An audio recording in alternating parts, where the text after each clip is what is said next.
कोई भी शुभ काम, कोई भी व्रत हमें कृष्ण पक्ष में नहीं उठाना चाहिए। हमें कब उठाना चाहिए? हमें कोई भी व्रत हमें सोच समझकर शुक्ल पक्ष में उठाना चाहिए, क्योंकि ये हमारा उजाले का पक्ष होता है। इसको अंधेरे का पक्ष और उजाले का पक्ष भी कहते हैं, कृष्ण पक्ष भी कहते हैं और शुक्ल पक्ष भी कहते हैं। यदि आप पहली बार रखने जा रहे हैं गुरुवार व्रत, इस विधि से करेंगे पूजा, तो प्रसन्न होंगे भगवान विष्णु आपके ऊपर। भगवान विष्णु की पूजा की जाती है गुरुवार के व्रत में। जो भी गुरुवार का व्रत करता है उसकी सारी मनोकामना पूरी हो जाती है, दुख उसके जीवन से हमेशा निकल जाता है, शांति, समृद्धि, सुख, सारी चीज़ें उसे प्राप्त होती हैं।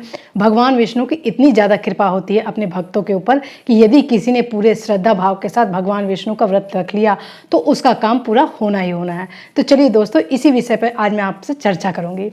नमस्कार दोस्तों, मैं हूं आपकी दोस्त सरिता। एक बार फिर से स्वागत करती हूं आपका अपने चैनल सुख की सरिता में। यदि ये वीडियो आपको मेरी थोड़ी सी भी हेल्पफुल लगे तो मेरे चैनल सुख की सरिता को सब्सक्राइब करते समय ऑल के बटन को जरूर दबाइएगा। गुरुवार का दिन भगवान विष्णु देव और गुरु बृहस्पति की पूजा के लिए समर्पित है। इस दिन लोग व्रत रखते हैं और उनकी विधि पूर्वक पूजा भी करते हैं।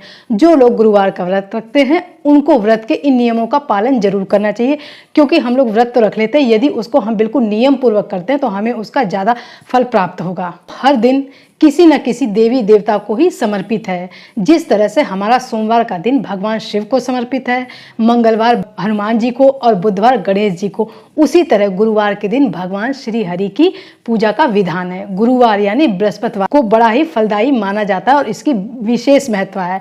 ऐसी मान्यता है कि इस दिन भगवान विष्णु की पूजा अर्चना और व्रत रखने से भगवान प्रसन्न होते हैं और भक्तों पर अपनी असीम कृपा बरसाते हैं। माना जाता है कि गुरुवार के दिन व्रत करने व कथा सुनने से हमारे सारे उचित कार्य पूरे हो जाते हैं और हमारी आत्मा को जो है काफ़ी संतुष्टि मिलती है और परमात्मा से हमारा एक कनेक्शन जुड़ जाता है। यदि हमें कोई दिक्कत परेशानी होती है तो हम भगवान से बातें भी कर सकते हैं। व्रत रखते समय हमें इन चीज़ों का हमेशा ध्यान रखना चाहिए। तो चलिए जानते हैं दोस्तों कि वो सारी चीज़ें कौन सी हैं। मैं आपको बताती हूँ गुरुवार व्रत की विधि, किस विधि विधान से हमें गुरुवार व्रत रखना चाहिए और किस तरीके से हमें पूजा करनी चाहिए। तो सबसे पहला हमारा है, गुरुवार के दिन हमें जल्दी सुबह उठकर जिस तरीके से हम लोग रोज़ स्नान करते हैं, साफ़ सफाई कर लेते हैं, उसी तरीके से हम लोगों को नहा धोकर बिल्कुल शुद्ध हो जाना है। इसके बाद पूजा घर या फिर हमारा जो केले का पेड़ होता है ना, उसी के नीचे भगवान श्री हरि विष्णु की हमें प्रतिमा लगानी चाहिए या फिर हम फोटो लगा सकते हैं। और यदि आपके घर में केले का पेड़ ना हो तो आप ऐसा भी कर सकते हैं, तो गमले में आप लोग केले का पेड़ लगा सकते हैं। और सबसे पहले हमें भगवान को प्रणाम करना चाहिए।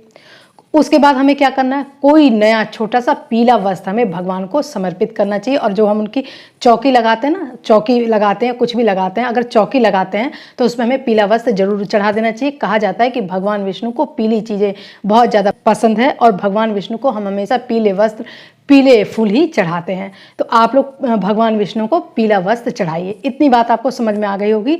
तो अगला हम जानते हैं कि हमने ये दो काम कर लिए, उसके बाद हम लोग भगवान के सामने बैठेंगे और हम लोग क्या करेंगे, सबसे पहले हमें किसी व्रत को भी शुरू करने से पहले उसका संकल्प लेना बहुत ज़्यादा जरूरी होता है।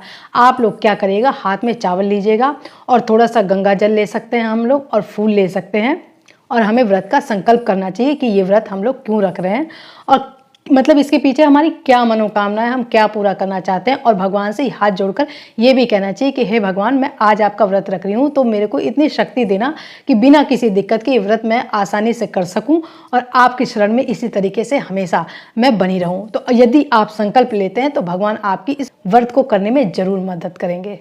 हमने व्रत का संकल्प भी ले लिया। उसके बाद हमें क्या करना, उसके बाद हमें सबसे पहले पूजा शुरू करने से पहले हमें दीपक प्रज्वलित करना चाहिए। यदि आप लोग चाहें तो लोटा रख सकते हैं, उसमें आम के पल्लू बोले जाते हैं, वो रखने के बाद भी हम लोग उसके ऊपर दीपक रख सकते हैं। और यदि आप चाहें तो साधारण तरीके से भी भगवान विष्णु की पूजा कर सकते हैं। केले के पत्ते यदि आपको मिलते हैं तो केले के पत्ते साइड में जैसे मंडप में सजाया जाता है उसी तरीके से काट के ही आप थोड़ा सा बेशक रख लीजिए, इससे भगवान विष्णु प्रसन्न हो जाएंगे। तो अब आपको क्या करना है, एक लोटा लीजिए, उस लोटे में हमें पानी भरना होता है और उसमें आप लोग हल्दी डाल दीजिए लोटे के अंदर भगवान विष्णु के लिए।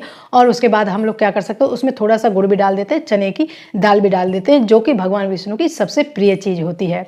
उसके बाद हमें क्या करना होता है, हमें भगवान को हमने ये सारी चीज़ें समर्पित कर दी हैं और फिर हमें क्या करना है, थोड़ा सा गुड़ लेना है और धुली हुई जो हमारी होती है ना चने की दाल, ये धुली हुई दाल चने की हमें लोटे में डालनी है और भगवान विष्णु को हमें इसका भोग लगाना होता है। तो ये सारी चीज़ें करने के बाद अगर आपके पास फूल है, माला है, तो भगवान जी को माला भी चढ़ा दीजिए और आप अपनी अच्छे तरीके से पूजा कर लीजिए। जो भी आपको भगवान जी से कहना है वो सारी चीज़ें आप कह सकती हैं, अपने दिल को हल्का कर सकती हैं, क्योंकि भगवान का व्रत रखने का मतलब ही यही होता है कि हमने कोई मनोकामना को माना है और वो मनोकामना भगवान हमारी पूरी करना। तो थोड़ा सा इस बारे में भी हमें भगवान के सामने बैठ के बात जरूर करनी चाहिए। कहा जाता है ना कि जिसकी कोई नहीं सुनता उसकी ऊपर वाला सुनता है। तो इस तरीके से आप लोग अच्छे से पूजा पाठ कर लीजिए। और एक काम आप लोग जरूर करिएगा कि गुरुवार की कथा का पाठ जरूर करें। कोई भी व्रत रखते हैं तो हमें उसकी कथा पढ़नी बहुत ज़्यादा जरूरी होती है। कथा पढ़ने के बाद आरती से ही उस जो हमारा व्रत हो ना उसी को हमें पूरा करना चाहिए। तो ये पूजा पाठ करने के बाद हमें कथा पढ़ ली हमने, उसके बाद हम लोग क्या करेंगे, हम लोग आरती करते हुए अपनी पूजा को समापन की ओर ले जाएंगे। तो ये दोस्तों हमारी यहाँ पे पूजा संपूर्ण हो चुकी है। क्वेश्चन ये उठता है कि हमने जो ये हल्दी वाला जल चढ़ाया उसका हम क्या करें। तो ये जो प्रसाद होता है, ये प्रसाद तो हम लोग बाद में क्या करते हैं, परिवार के पूरे सदस्य को बांट देते हैं।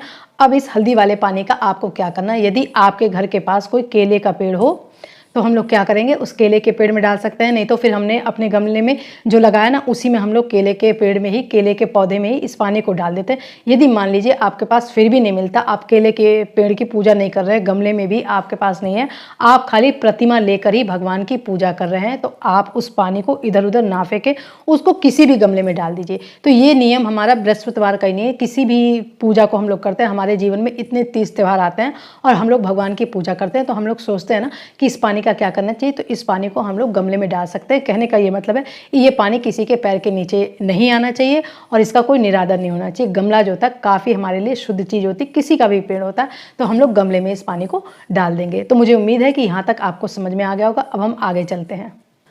यदि हम लोग पहली बार व्रत रख रहे हैं तो हमें इन चीज़ों का बहुत ध्यान रखना चाहिए, क्योंकि जब हम लोग व्रत रखने लगते हैं या फिर कोई भी काम करने लगते हैं तो उस चीज़ का हमें बहुत अच्छे से ज्ञान हो जाता है। शुरू में हमें थोड़ी सी दिक्कत होती है, तो इसीलिए दोस्तों आप इन बातों का ज़्यादा ध्यान रखिएगा व्रत को शुरू करने से पहले कि हमें व्रत कब उठाना चाहिए। क्योंकि कोई भी चीज़ या फिर कोई भी शुभ काम हो गया या व्रत हो गया ऐसे नहीं उठा लेते हैं कि हमारे मन में आई तो हमने चीज़ें उठा ली। तो उसके कुछ नियम होते हैं, यदि आप नियम को मानते हुए इन व्रत को करेंगे तो वो आपके लिए अच्छा ही साबित होगा। तो चलिए जानते हैं कि गुरुवार के दिन व्रत रखते समय हमें किन बातों का ध्यान रखना चाहिए। तो देखिए दोस्तों, हम व्रत कभी भी उठाते हैं तो हमारे जैसे कि महीने में एक कृष्ण पक्ष होता है, एक होता है हमारा शुक्ल पक्ष। कृष्ण पक्ष जो होता है उसको हम काले से जानते हैं। इस तरीके से समझ लीजिए कि जब हमारा चंद्रमा जो पूरा हो जाता है, उसकी पूर्णिमा हो जाती है, तो फिर धीरे धीरे चांद हमारा घटने लगता है, तो ये हमारा कृष्ण पक्ष शुरू हो जाता है। तो हमें कोई भी शुभ काम, कोई भी व्रत हमें कृष्ण पक्ष में नहीं उठाना चाहिए। हमें कब उठाना चाहिए, हमें कोई भी व्रत हमें सोच समझकर शुक्ल पक्ष में उठाना चाहिए, क्योंकि ये हमारा उजाले का पक्ष होता है। इसको अंधेरे का पक्ष और उजाले का पक्ष भी कहते हैं, कृष्ण पक्ष भी कहते हैं और शुक्ल पक्ष भी कहते हैं। तो हमें कोई भी शुभ काम, ध्यान रखिएगा, हमें शुक्ल पक्ष में ही करना चाहिए, उजाले के समय ही करना चाहिए। एक बात का आप विशेष ध्यान रखिएगा कि यदि आप व्रत को पहली बार उठाने जा रहे हैं तो आपको क्या करना होगा कि आपको ये ध्यान रखना है कि व्रत को शुरू करने से पहले, जब हम जैसे मान लीजिए हमने नया व्रत उठाया तो उस दौरान हमारा पूस का महीना नहीं होना चाहिए। पूस के महीने में हमें पहली बार भगवान विष्णु का व्रत नहीं उठाना चाहिए। और ये हमारा पूस का महीना कब पड़ता है, ये हमारा दिसंबर जो होता है ना, दिसंबर के महीने में जब हमारा हिंदी का महीना आप शुरू होगा तो हमारा पूस का महीना होगा। तो आप लोग ये ध्यान रखिए, पूस के महीने में भगवान विष्णु का बृहस्पतिवार का व्रत मत उठाइएगा। इस बात का आप लोग खास ख्याल रखिएगा। हम जानते हैं कि अगर आप लोग गुरुवार के दिन भगवान विष्णु की पूजा करते हैं तो उस दिन केले का सेवन आप लोग भूलकर भी मत करिएगा।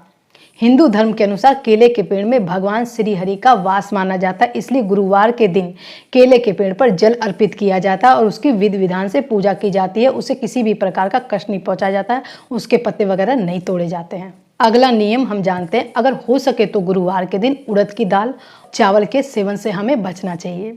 तो चलिए दोस्तों, अब हम इससे अगला जानते हैं। ये भी माना जाता है कि गुरुवार के दिन हमें दाढ़ी नहीं बनानी चाहिए, बाल नहीं कटवानी चाहिए, नाखून भी नहीं काटना चाहिए और कहा जाता है कि साबुन का यूज़ भी हमें नहीं करना चाहिए, कपड़े भी नहीं धोने चाहिए और सिर धोने की तो बिल्कुल मनाही है। जब आप इसकी कथा पढ़ेंगे तो आपको ये सारी चीज़ें समझ में आ जाएगा। यदि आप सिर धोते हैं और अपनी मनमानी करते हैं तो आपके घर में धन की हानि होगी और आपकी तबीयत में भी काफ़ी दिक्कत आ जाएगी, घर में काफ़ी सारी परेशानियां आ जाएंगी। तो यदि आप व्रत रखते हैं तो इसको पूरे अच्छे तरीके से विधि विधान से निभाइए। एक ही दिन की तो बात होती है, यदि आप परमात्मा के लिए खुद को समर्पित करेंगे तो भगवान भी तो आपको देखेंगे कि आपका समर्पण कितना है उनके लिए। चलिए तो अब हम अगला जानते हैं। पूजा के दौरान पीले कपड़े पहनने की कोशिश करें। पीले फल, पीले फूल भगवान श्री विष्णु और गुरु बृहस्पति को बेहद प्रिय हैं। इसलिए पूजा के दौरान ये सारी चीज़ें उन्हें जरूर अर्पित करें और हम लोग भी पीले वस्त्र जरूर पहनें। अब क्वेश्चन ये उठता है कि हमें बृहस्पतिवार के दिन कितने व्रत रखने चाहिए। जिस प्रकार से 16 सोमवार का व्रत रखा जाता है, ठीक उसी प्रकार से 16 गुरुवार का व्रत भी रखा जाता है। ऐसा माना जाता है कि गुरुवार के दिन भगवान विष्णु की पूजा आराधना करने के बाद गुड़, पीला कपड़ा, चने की दाल, केला भगवान को अर्पित करने के बाद गरीबों में दान देना चाहिए। कहते हैं कि इससे भगवान विष्णु की कृपा दृष्टि हम पर बनी रहती है। कहने का ये मतलब है कि ये सारी चीज़ें हमें प्रसाद के रूप में भगवान विष्णु का ध्यान करते हुए दूसरों में भी हमें दान कर देनी चाहिए। एक चीज़ मैं आपको सबसे इम्पोर्टेंट ये बता देती हूँ कि बृहस्पतिवार के दिन हमें गाय को रोटी जरूर खिलानी चाहिए। गाय को रोटी खिलाने को क्यों कहा जाता है? क्योंकि गाय के अंदर ही कई सारे देवी देवताओं का वास होता है। गुरुवार के दिन गाय को रोटी और गुड़ खिलाने से सभी प्रकार के हमारे कष्ट दूर हो जाते हैं और जीवन में हमारी खुशियां बनी रहती हैं। तो दोस्तों, गुरुवार के दिन हमें पूजा पाठ करने के बाद ये सारे काम गाय को रोटी जरूर खिलानी चाहिए। यदि आप व्रत नहीं रख पा रहे हैं, कोई दिक्कत परेशानी हो गई है, मान लीजिए आपने सोचा है कि आप व्रत रखेंगे या फिर नहीं रख पा रहे हैं, तो इस तरह की कोई भी आपके जीवन में समस्या है तो आप एक काम जरूर कर सकते हैं। इस नियम को अपने जीवन में बांध लीजिए, आजमा के देखिएगा, आपके सारे काम पूरे हो जाएंगे। आप क्या कर सकते हैं, आपके अगर घर के अगल बगल में कोई गाय रहती है तो गाय को आप एक रोटी जरूर खिलाइएगा, क्योंकि गाय को रोटी खिलाने का यही मतलब है। मैंने बोला ना कि उसके अंदर सारे देवी देवताओं का वास होता है। इस पर मैं कभी वीडियो डालूंगी, डिटेल में आपको बताऊंगी।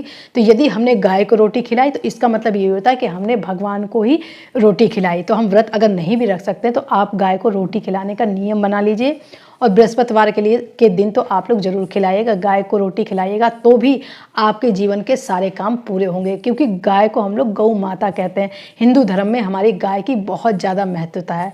तो दोस्तों, मैं उम्मीद करती हूँ कि ये वीडियो आपको समझ में आई होगी। यदि ये वीडियो आपको समझ में आई हो तो मेरे चैनल, फिर से कहूँगी, सुख की सरिता को सब्सक्राइब करिए और सब्सक्राइब करते समय बेल के बटन को जरूर दबाइएगा। अब मैं दोस्तों मिलूंगी आपसे अगली वीडियो में।